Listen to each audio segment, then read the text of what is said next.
विपत्तियों को सफलता में बदलने के रहस्य पार्ट 2। इच्छा रखें। इच्छा ऊर्जा का वह स्तर है जो आप अपने लक्ष्य तक पहुंचने के लिए लगाना चाहते हैं। आप कितनी शिद्दत से चाहते हैं कि आपका कारोबार बचा रहे और आप कारोबारी सफलता हासिल करने के लिए क्या करने को तैयार हैं। कल्पना करें कि मैं आपको एक बड़े फुटबॉल स्टेडियम में ले जाता हूं और आपको बताता हूं कि फुटबॉल के उस मैदान में कहीं पर 10 लाख डॉलर गड़े हुए हैं और फिर मैं आपको एक फावड़ा देता हूँ। क्या आप खुदाई करने में रुचि लेंगे? ज़्यादातर लोग कहेंगे हाँ, हालांकि आपको इस बात का जरा भी अंदाज़ा नहीं होगा कि कहाँ खुदाई शुरू करनी है या कितना गहरा खोदना है। लेकिन ज़्यादातर लोग 10 लाख डॉलर के लिए खुदाई करने के इच्छुक होंगे। वास्तव में मुद्दे की बात यह है कि आप बाहर जाकर इस उम्मीद से खुदाई करने को तैयार हैं कि आपके प्रयासों के लिए वहाँ पर एक पुरस्कार है। आप में खुदाई करने और अपने सपनों की खातिर लड़ते रहने का संकल्प होना चाहिए। आपको अपने लक्ष्य हासिल करने के लिए संकल्पवान और लगनशील होना चाहिए। यही जिंदगी के बारे में सही है। संसार में लाखों करोड़ों डॉलर हैं जिन पर आपका नाम लिखा है। जो लोग कर्म में जुटते हैं उनमें से कई जल्द ही हार मान लेते हैं क्योंकि उनकी इच्छा जवाब दे जाती है, या तो उनके मन में कोई नया विचार आ जाता है और वे एकाग्रता खो देते हैं, या फिर उनका सामना किसी छोटी मोटी विपत्तियों से हो जाता है और वे हताश हो जाते हैं। आपने अपने लिए जो नया कारोबार लक्ष्य तय किया है उस तक पहुंचने के लिए आप में हर काम को लगातार पूरा करने की इच्छा होनी चाहिए, भले ही इसमें जोखिम शामिल हो। हालांकि जोखिम लेने से डर लगता है, खास तौर पर विपत्ति के बाद, लेकिन आपके नए लक्ष्य तक पहुंचने के लिए यह एक आवश्यक घटक है। विपत्ति को वापसी में बदलने के लिए आपको पहल शक्ति और कर्म की जरूरत होगी। पहल शक्ति तथा कर्म में हमेशा जोखिम शामिल होता है। कोई हिम्मत नहीं तो कोई शोहरत नहीं, कोई जोखिम नहीं तो कोई पुरस्कार नहीं। प्रगति में हमेशा जोखिम शामिल है। अगर आप पहला बेस छोड़ने से डरते हैं तो आप दूसरे बेस तक नहीं पहुंच सकते। यह निर्णय ले कि आप कितनी शिद्दत से लक्ष्य तक पहुंचना चाहते हैं और फिर इसके पीछे तब तक जुटे रहें जब तक कि आप इसे हासिल न करें। जब कोई विपत्ति आपके जीवन में आती है तो आपको यह चेतन निर्णय लेने की जरूरत होती है कि आपकी समस्या के रूप में नहीं बल्कि सीखने के अवसर के रूप में देखेंगे।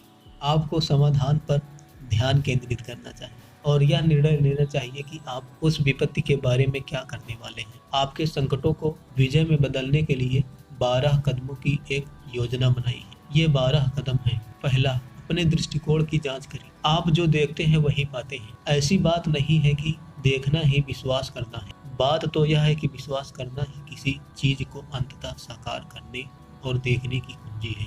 दूसरा, पहचाने कि यह जीवन है। जीवन होता है, विपत्ति हर एक के सामने आती है, लेकिन अंततः आपके नजरिए में ही फर्क पड़ता है। तीसरा, अपने लक्ष्य पर ध्यान केंद्रित करें। अगर सपना पर्याप्त बड़ा है तो समस्याएं मायने नहीं रखती। सपना जितना ज्यादा बड़ा होता है पुरस्कार भी उतनी ही ज्यादा बड़ी होती है। चौथा, मुश्किल निर्णय लें। अब जब विपत्ति आपके सामने आकर खड़ी हो गई है, क्या करने जा रहे हैं? मायने यह नहीं रखता कि आपके साथ क्या होता है, मायने तो यह रखता है कि आप इसके बारे में क्या करते हैं। पांचवा, सकारात्मक रहने का निर्णय लें। सकारात्मक लोगों में ज्यादा लंबा जीने की प्रवृत्ति होती है और वे यात्रा का ज्यादा आनंद भी लेते हैं। छठवां, अपने सारे विकल्प को देखें। आपके पास विकल्प हमेशा होते हैं। सफलता की कुंजी समझदारी पूर्ण विकल्प चुनें। सातवां, कर्म करें। हो सकता है कि आपके पास लाइट और कैमरा हो, लेकिन जब आप एक्शन न करें तब तक कुछ भी नहीं होता। कई लोग अपने सपनों को